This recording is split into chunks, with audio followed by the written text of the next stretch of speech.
everybody, and welcome back to another episode of TECSpertZ. My name is Nick Green, the News and Sports Director with WZMB. My name is Caleb Johnson. I'm the sports editor for the East Carolinian. My name is Kenny Gates, the station manager for WZMB. And we are back with yet again another episode. I am so sorry that I had to miss last week's episode, you guys. That one's entirely on me. We had a little accident. I don't know if the camera can see it or not, but had a little accident, but that's okay. We're here now, and, back in, I wouldn't say better than ever, but we're back. Let's just put it that way. So, anyway, we got another episode for you guys, and we're back with just in time for ECU baseball. We'll get to that at the end, though. First and foremost, let's talk about the men's basketball team, where they're on a 2-game winning streak, actually, beating UTSA 88-72, and then just now beating Rice 85-75. Gentlemen, what's your thoughts on the state of the men's basketball team right now? Yeah, I mean, I think they've got some good momentum, something we've been trying to see for a while, which is consecutive wins. So that's great. Granted, not the best two teams to win against, but a win's a win. We're sitting at 12th in the conference right now, I believe. I think we need to get to 10th place to have a conference tournament spot come March-ish. So that'll be interesting to see how the season plays out. But I think, Jordan Riley playing great as usual. Big Gio playing well. I think that last time we were on, we talked about Dimitri Gardner and him kind of stepping into that, de facto third option for this team. And, he's done that pretty consistently, so it's good to see. I think the three guys who I would like to see, some more consistency from is Delorier, Mbang, and Corey Cocker. They've all had their moments. They've all had good games, and they've all had really bad games. Seeing them kind of even that out, balance that out would be great down the stretch. Other than that, we have games coming up against Charlotte, Wichita State, and UTSA, which I think are all pretty winnable games. So I would love to see the Pirates jump into that 10th spot. Yeah, no, I mean, Caleb hit all the key points. Gardner's looked really good. And, we've talked about in the past about roster overhaul after this year, which I still think mostly should happen. But, two guys who, like Caleb mentioned, I think really need to stay on this team is Delorier and Mbang. I think they both have a lot of potential could be really good players for us down the line, especially Delorier. I mean, he came from Providence. He has the power conference experience. He was there. I might not have played in a lot of games, but he was still there learning under guys who played for a long time in the power conference level. I think we need guys like that on the team. I think Delorier could be a very solid player for us the next couple seasons. And, he needs to stay no matter what. I do think this roster for the most part is not that good, but I think a guy like him could be a building block for the next couple of years, especially if Schwartz gets another season after this one. This men's basketball team they've looked more improved, but yes, they have played some of those lesser teams in the conference who are kind of down. Our level, we're probably going to win double-digit games. We should win at least double-digit games. We're at 9 right now, so we should at least get number 10 sometime soon. So, yeah. Yeah, no, Ken, I agree with you, both of you guys. I mean, obviously, this has been a very disappointing year for men's basketball team. There's no way around that. It's not. We've all wanted a little bit better. Obviously, we knew losing R.J. Feldman that we would go probably trend downwards. However, I don't think any of us really saw this far downwards of where we'd be right now. That being said, we still have 9 wins. We still technically have a chance to make the American tournament here at the end of the year. It's going to be a little tough. I mean, obviously, we're not a great team, so it does come down to we're going to have to beat some teams. We're going to have to beat the bottom feeders of the American Conference and prove that we're not the worst of the worst. But I mean, at the end of the day, it does come down to we just have to win some of these games. Obviously, winning the last 2 helps a lot in terms of making those standings more and more likely, but it does get more and more difficult down the stretch, so we'll see how that goes. As Caleb kind of mentioned, the next 2 games, Wichita State and Charlotte, do we have any kind of expectations going into these games? What do you think could happen in these next 2 games? I'd love to see a sweep. Obviously, that might be kind of far-fetched, but I think I confidently can say I think we can go 1-1 through this stretch and pick up that 10th win. Yeah, I mean that's definitely more. I guess I don't even know the right word for it. More attainable. Not even what I'm trying to get at. We've been very down on this team, and even Caleb just saying that has proved that they have not righted the ship, but they're steering it back maybe a little bit into place. Hopefully.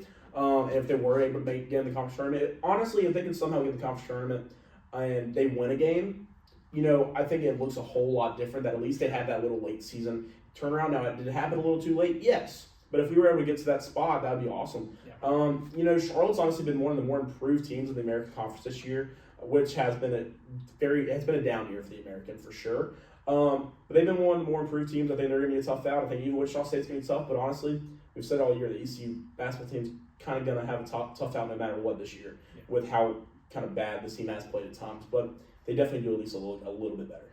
Yeah, no, I completely agree with you guys. I mean, obviously, it's tough being where we're at right now.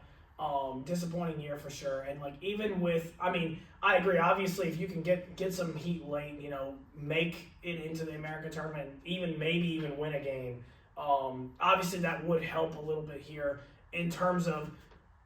I think it would make the decision a little bit harder of do we keep Mike Schwartz around or not. And honestly, I actually do kind of want to pose that question. Let's say we make the American tournament. Let's say we were happen. Actually, let's play both factors. We don't win a game and we do win a game. Do we think we get rid of Mike Schwartz? And honestly, at what point do you say we have to get rid of him? What point do you say we keep him around? I think regardless of making the American Conference tournament come March, I think that Coach Schwartz deserves another year. I think that he really missed the mark recruiting-wise this year, and really struggled at certain points with those really long losing streaks. But losing guys like R.J. Felton, like C.J. Walker, when you lose those kind of talents off your team, and then even add on top of that Trevion LeBeau and I'm blanking. And Jay Woodard, both have barely played this season. When you lose 5 guys like that, regardless of whether it's to injury or if it's to to transfer portal or graduation, whatever it may be, it's really hard to recover from that, especially at the mid-major level where it's hard to collect talent as it is, even though there's a wide variety. So I think he deserves another swing at it. I think he did a great job last year. I think there are some great aspects about his coaching style and the way that he carries a team. I'd like to see him get another crack. And I agree with that especially. And like you said about the guys who graduated and left in general, and then Woodard and LeBeau not playing, when you really look at this team, Jordan Riley is really the only one who's played significant minutes in the Mike Schwartz system before. I mean, Casey, he was on the team last year, played a little bit, but he was really just spot minutes here and there when they thought he could make an impact. It was more for him. It was more, we want you to go out there and learn how to play in the system. We want you to go out there and hustle for us for a couple minutes, and then we're going to sit you right back down. This year, Casey's definitely had to learn how to be more of that offense, be more in the system. There's been times this year where he has really shown that. I don't remember who the first game of the year was, but I remember him playing. He came out, hit his career high within the first 10 minutes of the game. So really just him and Riley coming back. I think Schwartz deserves another year. I've said it all along. I mean, he had one of the best years in ECU basketball history last year. I don't think you can fire him just off of this terrible year. Has it been good? No. And I think it needs to be a lot better next year. I think next year there will be very high expectations still. There's high expectations going into this year. I think there still needs to be high expectations, because if there's not, then what are you shooting for? 8th place in the conference? We don't want to be there. We want to be in the top upper echelon, be in those top 4 or 5 teams no matter what. We want to have a bye in the conference tournament. So I don't really think it matters if he wins a game in the tournament, if he even gets there in the first place. Would it be really nice, at least a little cherry on top, because if he wins the first game, he's going to go in, he's going to play one of the tougher teams like a Tulsa, who's probably going to smack us down. I mean, that's just kind of how the team's been. Or they can make a Kim McNeil ECU with basketball conference tournament level run and get to there. I don't think they will, but that'd be awesome. If Jordan Riley goes for 50, maybe. Every game. Yeah. That's yeah. what I mean. Yeah, I mean, I agree. I think I'm 50-50 on my emotions on I think we should extend, or not extend it, but keep Mike Schwartz another year, assuming we lose out and don't make the tournament. If that was, That'd probably be, yeah, I can see that. I think I'm 50-50 on it. On one hand, I agree some things are not his fault in terms of injuries and stuff, and obviously we knew it was going to be a downward year after losing some of the talent we had on the team last year. At the same time, with how much funds we have at ECU, I don't want to say it's inexcusable, but it definitely makes it more difficult when you have this kind of funds funding the program. Especially in the American Conference, you would like to see us be a little more successful with what we have available to us. That being said, I don't like I agree. I don't think everything that's happened this year is entirely Mike Short's fault. I don't think it all is. It hurts after last year with having that kind of built-in success last year, that you don't want to necessarily fire him from that, because he did have one of the greatest years we had last year. And I mean, it's a little sad that that was the best year we've had in a while, but I mean, at the same time, it was. You know, you got to give him credit on that. But it's real. I'm really 50-50 on it, to be honest with you. I really don't know how I stand on it, because it is like, I don't think I'll be upset either way. Obviously, I think if we were to make the tournament, I think we will keep him another year. He'll be on the hot seat immediately if like he doesn't start off the year pretty fast. But I do think if we were to make the American tournament, I think we keep him one more year and just kind of see what happens in one more off season. But that's kind of my thoughts on it. Transferring over to women's basketball now. The women's team also on a little bit of a hot streak, a little bit longer than we're doubling the men. They're on a 4-game win streak right now. And this past week they beat Tulane in a revenge game, 65-61, and then beat Temple 79-73. Gentlemen, what are your thoughts on the women right now? I'm gonna keep saying the same things that I've been saying for the last 4 or 5 weeks. I mean, this team just plays great team basketball. I think that's the biggest highlight that I pull away every time I watch or look at what happened in a game. Obviously, Kennedy Fauntleroy is the main star. She's carrying the load offensively and also playmaking, getting rebounds, playing defense, all those great things. But then you add in the additions of Rembert, Hutton, Brooks, Barner, Herp, and those 5 ladies outside of Fauntleroy, they figure out how to pick the pieces up every single night, and that's whether Fauntleroy is having a great game or a terrible game. And I think that just, like I've been saying, speaks volumes to the coach that Kim McNeil is. I think that the most impressive thing about this 4-game stretch to me is that the ladies were winning big for a couple weeks. They were blowing teams out, getting into those double-digit to maybe even 20-point wins in some scenarios. In this 4-game stretch, they found a way to get it done in close games, which I think is going to be really pivotal for this team come conference tournament and maybe even March Madness time for the ladies. Yeah, no, I completely agree with all the things you said. Even just going to that Temple game, Keanu Rembert had a very bad night, honestly, by her standards. 2 for 8 from the field and 5 turnovers and had 4 fouls. But then you look at the stats. Hutton with 19, Brooks with 13, Herp with 14, Fauntleroy with 19. Fauntleroy just coming off the American Conference Player of the Week. This team has really shown the resiliency, as Caleb kind of mentioned with that. They've been able to win those tighter games after going on a little stretch there where they were really just beating the crap out of everybody. They went on a couple little week stretch there, then they kind of had that bad loss to Wichita State inside of Minji's, but then they bounced right back off that. You kind of expected off that game that this team was like, oh gosh, like what's going to happen? Are they going to falter down the stretch? But no, they've righted the ship and have been a lot better since then. They're second in the conference right now. I believe they're 1.5 games back from first place, and they're 2.5 or 2, I believe, ahead of third place. So they really just got to keep things going. I think like the second seed like gets immediately to like the final 4 of the tournament or something like that in the women's tournament, which would be amazing. Where they only have played 2 games to get to March Madness, but Kim McNeil, I mean, you just got to applaud her for her efforts. She's one of the best coaches at ECU in general. In my opinion, she's second best. Sorry, Coach Blake Carroll. I think she's the second best coach at ECU. She's done an awesome job with this year. Coming off a year last year, and they weren't great. They've been showing the last couple of years where the conference tournament is where they kind of turn things around, but they haven't been able to do it during the regular season. This year, this regular season has been awesome. It really just has been. This is a great team. They're going to probably win over 20 games this year. Well, for sure. They were already at 19. They're definitely going to win over 20 games. I don't see why they can't go to at least get like 25. So, yeah. No, I agree. I mean, this team, I've said it before, I'll say it again, the sky's the limit. I mean, this is just awesome to watch. I mean, even in the games where you don't necessarily have the best all-around performance, they are still, you said it, with the resiliency, they're still able to come out and get a win. And I think that really says a lot. Even in like the lower scoring games, I mean, Tulane, 65-61. You're used to seeing teams put up more, you're used to seeing us put up more points than that. But the defense is able to hang around there and only allow 61. So 65 was enough to get us a win. And you know what? Sometimes you got to win like that. And that's just what we like to see. Finding ways to win ball games is going to be huge for this team moving forward. And they've shown that they can win in many different ways, which is crucial to having a really good team.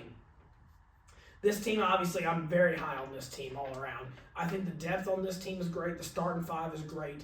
All around, very talented all around. And the sky is truly the limit here. Next 2 games against FAU and Rice. Do you guys have anything you want to say regarding those 2 games? I think we take care of business against FAU.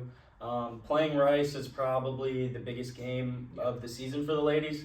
They're first in the conference, undefeated in the conference, all that good stuff. So getting a win in that game can really kind of sway the conference standings into the Lady Pirates' favor, pending maybe a loss for Rice, which would be huge. Maybe they can sneak into that first place spot. But regardless, Rice is if the ladies go all the way in the conference tournament, the team they're more than likely going to face up against is Rice, since they've been so hot this year. I'm glad we're playing them now instead of playing them earlier in the year, so we can get a look at what they're actually going to bring to the table, stacked up against us in this matchup. So that'll be huge. I'm excited for that one. Yeah, no, I completely agree. If they beat FAU and then somehow beat Rice, I will honestly just go ahead and say it. This is at least the best Pirate regular season in Ken McNeil's tenure here. Yes. And probably even before that. Obviously there's been those couple of years where they won the conference tournament championship and got to March Madness. But if they beat Rice on Saturday, this is the best Pirates regular season for the ladies in a long time. So. No, I completely agree with you. I think between ECU and Rice, we have probably the best women's basketball programs of the American Conference. I don't mind saying that on the record. ECU and Rice in the American Conference for women's basketball have both been consistently good and playing at a high level for many years now. The other year, I'm pretty sure we were in the American Championship together. It was just recently that we did that. I think that was 2 years ago. I could be mistaken on that. But either way, these 2 programs are both really good at women's basketball. Obviously, we're both competing for the number 1 seed in the American Conference right now. That head-to-head matchup will tell a lot with us being 1.5 games back. It will tell a lot. However, it really is, I think that one, even if we were to drop it, I think it's going to be a big, big learning point for both teams, obviously, but it's going to be something we're really going to have to hone in on because that's going to be the best competition we're going to face in the American tournament, like in the American Conference. I will say, I would be a little hesitant. Obviously, you want the number 1 seed, and I'm not saying let's not aim for that. You want the number 1 seed. However, having the number 1 seed historically in the American Conference has not always been the best recipe of winning the American tournament. You've seen some crazy American tournament, especially in women's basketball. You've seen it all the time. You'll see like a 6 seed. We were a 9 seed when we won. We were a 9 seed when we won. I mean, you see all this crazy runs in the American tournament all the time. I wouldn't put it past some of these teams to go on a run, and that does scare me a little bit more being a higher seed. However, obviously, I'm not saying don't go for it. You still want the number 1 seed. There are big advantages of being the number 1 seed. You still want to go for it, and I think it could be. I mean, like I said, the sky's the limit. That's just the storybook ending of this one. Can I say one more thing? Go right ahead. Rice has a guard who averages 11.2 rebounds a game. Insane. 5'9" too. She's not tall. Insane. Yeah, I just had to mention that real quick. That is insane. Last but certainly not least, we could get caught up on this for a little while. It's opening weekend of ECU baseball this past weekend. Unfortunately, we couldn't preview it last weekend for you guys, but obviously we can talk about what just happened against Xavier. Went 1-2. Probably wasn't the best way to start the season. However, it is a long season ahead. There are some bright spots. There were some low spots. Gentlemen, what were your thoughts on opening weekend? I'm going to be talking for a minute. Honestly, underwhelming, as we all kind of can agree on. But also, at the same time, I'm not necessarily surprised that they came out and punched us in the mouth. I feel like it's kind of a common theme, at least in the last 2 years, for ECU baseball to kind of get off to a slow start, especially when you bring in 20 new guys. You could even say 22 new guys because you had 2 guys who didn't play last year. Actually, 3 guys who didn't play all last year back now from injury. So it's a learning process. And also, when you schedule a team like Xavier, you know exactly what you're getting. Great coach, over 30 wins in the last 3 seasons. They're a great squad. And also, they were missing their best player, who is the Big East preseason player of the Two year of was their a best first players. baseman. Two of their best players. That Yeah. other preseason All Big East first team guy. So yeah, that just speaks volumes to them. I mean, caps off to them. They played a hell of a series. On the ECU side of things, I think the things I was most impressed with was the play with Jack Herring. Played great. Braden Burrs played great, as we all expected Braden Burrs to play. And Grady Linehan played awesome as well for a freshman to come out and put those stat lines up in his debut. That was really cool to see. Kind of confirms the move away from Peltier in center field, which I really was happy to see and get that confirmation. I think that a lot of the guys from last year's team really need to kick it up a notch a little bit. Your guy included, Mr. Colby Wallace. I really expected him to kind of come out and be one of the offensive leaders for this team, and it really wasn't there this weekend. Austin Irby, I think, can play better. I'm trying to think. Pitching-wise, Ethan Norby, not a great outing. I fully expect him to bounce back, as I think all of us do. I was not impressed with Ryan Towers at all. That was a really deflating outing. Sean Jenkins and Gavin Marley at the pin was cinema. Sean Jenkins, I have never seen him look that confident, which was really awesome to see. I don't want to take everything. I thought Van Kempen and Colby Weber were solid. I want better, but solid. I'll leave that to y'all. I've already covered so many bases. I was going to jump on that. Colby Weber, I thought looked amazing. Yes, completely agree. Yeah, I was like, completely for a agree. true freshman to come out and look as polished and as good as he did, I honestly, for a first start, I could not have asked for anything more. Now, I do agree with Van Kempen. I think that this was the case for a few guys this weekend, and you kind of go to the players and also maybe some coaching stuff. They looked great until the wheels fell off. I think you said that with Van Kempen. I think you could say that with Towers. They looked, the first 20 pitches that Towers had was like, I thought looked very solid. Then the wheels kind of fell off, and I don't know exactly what happened. I think you said the same thing a little bit with Joe Webb even. Another guy Danny Beal on steroids. When I hear Danny Beal on steroids, I'm getting very excited. I didn't think he looked as great as he could have. Now, do I think these guys are going to look better? Yes. And I think there's some of these guys, especially Ethan Orby, that's who I wanted to mention here. This weekend against Chapel Hill, they're going to be better because they're very much adrenaline-based guys. I think this weekend was a little weird. Xavier, a tough squad to come in.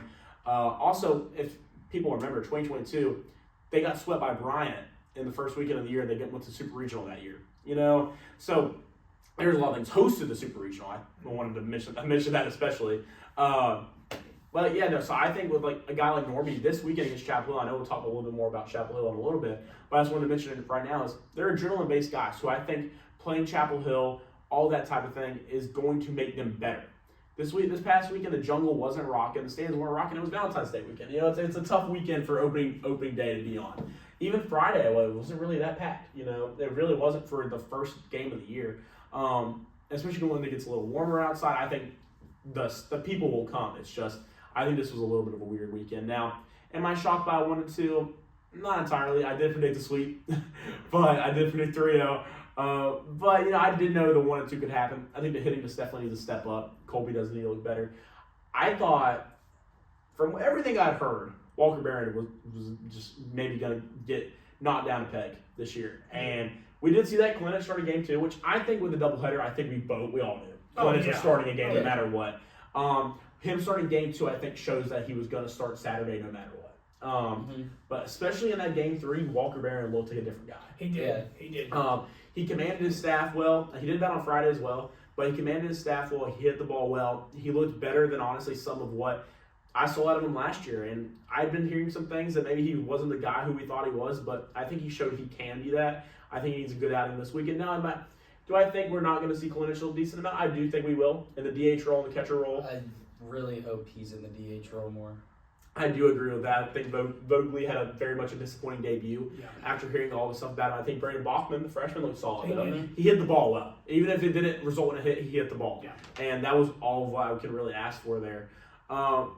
Yeah, I mean, I'm trying to think, so I don't think everything from Nick. But outside of that, I mean, I do think Colby needs to perform better. I think Colby going back to third helped him a lot in the doubleheader. And I think those were the roles they should be playing in the first place. I think Nick Parham going to shortstop. I think he should get a look. He's been around the program for a while. He's a vet. And I think some of the best Pirate baseball teams, not all of them, but the best Pirate baseball teams, their shortstop's been a guy who's not their best hitter, but he can go out there, he's going to defend well for you, and he's going to at least get on base. And I think that was what Nick Parham can be. I agree with you guys. I mean, obviously, I'm not going to sit here and beat around the bush. I mean, I know last year I did a lot of, Colby Wallace is great no matter what. Yeah, you expect a little bit more this year. I mean, there's no way around it. You expect a little bit more this year. It wasn't the best performance from him. No way around it. I think you will see better, obviously, as we go around. It is opening weekend. I'm willing to give you a little bit of slack on this because it is opening weekend, just kind of getting the rust off. I get it. That being said, I do kind of want to address the hitting a little bit because I do think that we saw a drastic difference between games 1 and 2 versus games 3 as to how we approached hitting. I think it was a lot more aggressive approach in game 3 than we did games 1 and 2. I saw a lot more just taking strikes down the middle, not swinging at fastballs in early counts. It was a lot of I'm just going to take until I get a certain pitch I like instead of, hey, if I'm going to look for this right off the rip, like this is the pitch I want. If he throws that to me first, I'm swinging the bat. Sorry, but Sabadir ended the game on a watch third strike, which I think it was a strike the whole way. I did too. I know a lot of people were questioning if that was a strike. I was in the stands for that. I thought it looked right down the middle. I went back. I mean, it was a little bit closer than what I originally thought, but it's still. It looks like it was still on the plate. I know a few people have been questioning that. I think that's a strike 3 call. But no matter what, it's close, and you can't put that in the umpire's hand. You got to protect the plate in a 2-strike count. That's number 1 rule of baseball. You got to protect the plate, and with a pitch that close, you got to at least try and foul it off at the bare minimum here. So that I think was a little disappointing. I think it was, like I said, you got to be a little bit more aggressive at the plate, and I think we did that in Game 3, and I think that was a huge difference maker. I tell you what, I would not have wanted to be Cliff Godwin after Game 2. Or I would not have wanted to be in the locker room with Cliff Godwin. Sorry. I would not have wanted to be there. I said that wrong. I would not have wanted to be in that locker room after Game 2 because I can only imagine what was said in that locker room. Obviously, he had some choice words after the game to describe how he thought Game 1 went, and I didn't think that was a tail kicking to keep it FCC certified. I didn't think it was a tail kicking, but Cliff Godwin did. Game 2, I 100% thought that was a tail kicking, so I can only imagine how that locker room speech went in between games 2 and 3. However, whatever said it worked tremendously because Game 3 we looked like a completely different team out there. We clearly rattled the Sunday starting pitcher. I don't know if it's just because they ran out of good starting arms or whatever. They did use a lot. I was saying that's just who they ended up having. But we rattled him pretty early on, and then the bullpen we got in there. We were able to get in the bullpen, and we were able to dismantle it. I mean, it was great. I wish you could have seen the Sunday performance earlier in the weekend. However, it is what it is. 1 and 2 to start the year. It's not the most ideal start, but like you guys have said, opening weekend doesn't really mean too much. You just have to bounce back from this. That being said, we got 2 midweek games this week. I'm not necessarily the biggest fan of 2 midweek games before the Chapel Hill series. However, we do have 2, one of which is against Campbell, which is tomorrow night as the time we're filming this. You will already know what happens in this game. To be honest, I think we all kind of already know what very well could possibly happen against Campbell because it doesn't matter what kind of team we have and what kind of team they have. They seem to always have our number. It doesn't matter what it is. So we're going to Bowie's Creek, right? Yeah, we're going to Bowie's Creek. Yeah, and they especially have our number in Bowie's Creek. Oh yeah, it's very tough. I mean, going to Campbell on Tuesday and then NIU on Wednesday, back at home. But either way, 2 midweek games before Chapel Hill. I don't love it too much personally. I think that depletes the bullpen a little bit more than what I would like it to. However, that being said, let's talk about the midweek games and then Chapel Hill next week. What are your expectations? I saw that Brett Antolik got announced as the starter for tomorrow at Campbell, which I know we're all excited for. I've been waiting to watch him pitch for quite a while. My expectations for Campbell, I would say that I have none. I think we can win. Do I think we can lose? Yes. Also, this video is probably not going to be up. Oh, yeah. By the time... Same thing with the NIU game, probably. Yeah, so- Yeah. So, I mean, I really don't have expectations for the Campbell game. I really want to win, but I also see a world where we don't win. Hope Antolik pitches a good game. That's really it on that front. For NIU, we better win. Yeah. We better win. This ECU squad has some pedigree, has a reputation, and you got to uphold that against lesser schools. So get the job done at home. Hopefully we see Nick Moran for that game. Yeah. We're going to Chapel Hill after we talk about the midweek games? So I'll go ahead and talk about it. Oh, okay. UNC, I mean, this is always a weird series, because you're playing in 3 different places in one weekend. And also, too, because it's a weird series in that way, you never really know what Cliff Godwin is going to do. So I think that, we can maybe see the starting pitchers moved around a little bit. Yeah. Maybe we see Ethan Norby on Saturday or Sunday in Durham or at Chapel Hill. But I never really know quite what to expect with Cliff Godwin, so we'll have to see on that. Obviously, Carolina, great team, ranked top 10 nationally by the NCAA. They're sporting a 3.47 ERA. Their starter, I forget his name, but he's sporting a 2.02 right now.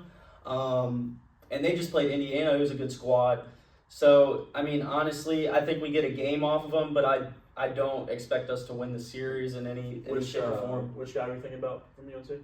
One of them, I don't remember his name, but he's got a 2.02 ERA. What game you started, No, I just saw the stats on NCAA. To be fair, UNC definitely should have lost one of those games. Yes, if anybody saw Yeah, that. yeah. Should have lost one That of those error games. was horrendous. That's terrible, but that's a sign. I couldn't make that throw. That's what I was.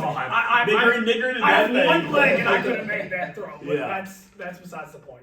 Yeah, no, I won't talk too much about the midweek games. I think, Antolik's tomorrow night. I think Nick Moran will probably start Wednesday. I think you'll see some guys who maybe will pitch 2 more times the rest of the year, especially against the NIU game and the NIU game. Off that pitching too, I hope Jackson DiLorenzo's all right. I know he only pitched 4 pitches and they were all 4 balls, and the trainer came out there. I hope everything's all right there. I haven't heard anything, but I hope everything's good because, I think we all expecting D'Lo to be a pretty solid part of this bullpen this year. And, he's been around for a minute, so we kind of need him to be a fire in the bullpen and be able to come out, and losing him would be a tough loss. But, yeah, the 2 midweek games, Campbell's always going to be tough. If we drop it, I won't be surprised. NIU, like Caleb said, we better win. Chapel Hill, I don't think their lineup's insanely good this year compared to what they've been at least last year. I don't think they have as many guys, but that pitching is still dominant. The rotation of DeCaro, Boaz, and Lynch, plus the bullpen guys of Matthias, Padgett, McDuffie. That's 6 guys right there, and I've already mentioned, and I'm sure they got more. Their pitching's always going to be good. It's good again this year. Great. That's one of the best rotations in the NCAA. It's going to be tough. I think we'll take a game off them, but I wouldn't be surprised if the combined score this weekend is like 9-6 of all 3 games put together. I would not be shocked. I say that it could be like 25-21, but I think it's going to be something like that. I think the pitching is just that good on both sides. I think our pitching is going to look even. I don't think it looked bad at all against Xavier. I think it honestly was probably the brightest spot of the team. The fielding definitely wasn't, and the hitting was pretty bad besides the second game of the doubleheader. I think the hitting will be better, and I think the pitching will be just as good, but I just do think I'm going to go 1-2. It's so hard to say 2-1, especially as Caleb mentioned, playing 3 places in one weekend. It's going to be tough. But, I'll just say 1-2. And I'd say we'd probably take the Friday game. It's really hard to even predict that. The UNC has so many – it's not like UNC has just one guy that can pitch. Yeah. All 3 of their starters are dominant, who would probably be Friday guys that, 70% of schools in D1, so it's tough to say. Yeah, no, I agree. It's a very tough weekend going as UNC. Obviously, you love the matchup all the way around. Every year, this is a series I look forward to just because you get to play one of the best opponents in the country. It's an in-state rival. Everybody here gets excited for it. Everybody there gets excited for it. It's just a fun matchup of baseball in the state of North Carolina. No way around it. I would say the two best programs in the state of North Carolina going at it whenever we play each other. I would go ahead and say that on record. I don't have a problem saying that. But I agree. I mean, obviously, this UNC team is very good. No way around it. This is a UNC team that could easily make Omaha. They did last year. They could easily do it again. At the same time, while they did sweep Indiana, I wasn't thoroughly super impressed with the way their offense performed against Indiana. Obviously, Indiana, it's still a good team, but I wasn't thoroughly impressed with that. I think we have a better defense all around behind us than Indiana does. I think our pitching staff is much better than Indiana's is, and I think from what I've been hearing anyway. I mean, obviously, it didn't look great this past weekend, but the defense behind the pitching has typically been pretty solid. I mean, you've got the talent out there. Colby Wallace, if he's at third base, he's one of the best third basemen in the country. Braden Burris, I mean, he's a stud no matter where you put him at. I mean, he can play just about any position on the field. He did look uncomfortable at third. He did look uncomfortable at third, but he said he wants to play all 9 positions before he leaves ECU. So you can hope that at some point. Third base is done. He's knocked off third base, shortstop, and left field. So and second. That's right. And right field too under his resume, right? He probably does. I think he did last year. I remember him being right field last year, actually. But he's got a few of these positions under his belt now. That being said, Braden Burris, you don't worry about Braden Burris. No matter what, center. I think. Not worried about. I think he did too. I think he played center all last 3 year. outfield positions. I think he did. That being said, I'm not worried about Braden Burris. I mean, he had some bad errors in game 1. He cleaned that up pretty well the other 2 games though. I think we can compete with Carolina. I really do. Do I think we're going to win this series? No, probably not. I want to say yes. I don't know if I can say yes. I think we will take one of them. And honestly, I wouldn't even be surprised if we don't win the Friday game here in Greenville. If we take one, I wouldn't be surprised at all if it was the Saturday or the Sunday game. Yeah. Just because the fact the Friday game, they're going to pitch their number 1 ace. And then it's Friday, I think Saturday and Sunday, we can compete all around in the bullpen just about with anybody, I think. So hopefully, obviously, I think we all have expectations. Norby's going to clean it up at some point. Wasn't a great performance last weekend. I think we will see a better performance from Norby this weekend. I don't know if it's still going to be 19 strikeouts Ethan Norby, but I think we will see a better performance from Ethan Norby this weekend against UNC. And I'm going to say 1-2 this weekend against UNC.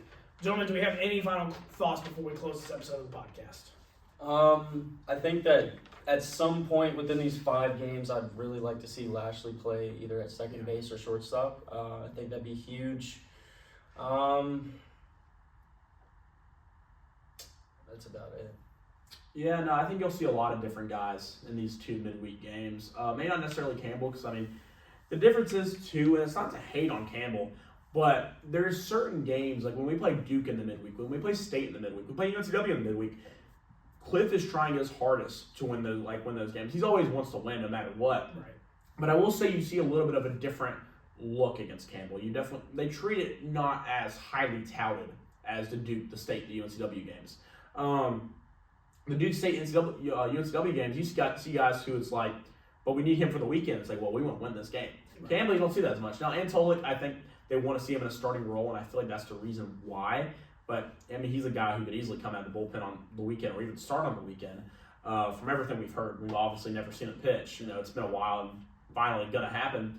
Going to be on WITN, so I'm happy about that. Shout out WITN, actually. That is a big-time W. Please go out to the Fayetteville games, too, whenever that happens. Please do that. Yeah, please. I believe they are, but I could be wrong. But yeah, no, so it's gonna be a tough weekend no matter what, but crazier things have happened, that's for dang sure. So we can go 2-1.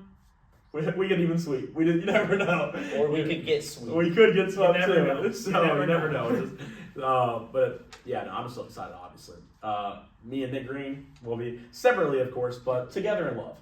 We'll be there at in Durham on Saturday. That's right, baby. Yeah. I said we will be going up to Durham on Saturday. I'm actually very much looking forward to that myself. But I agree with you guys. Obviously, some injuries have ridden this team a little bit, but no matter what, we've got the depth on here.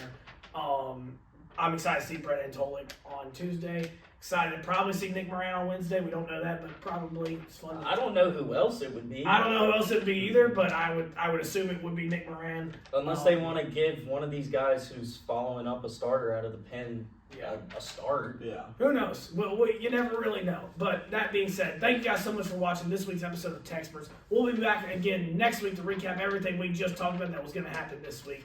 Until next time, go Pirates.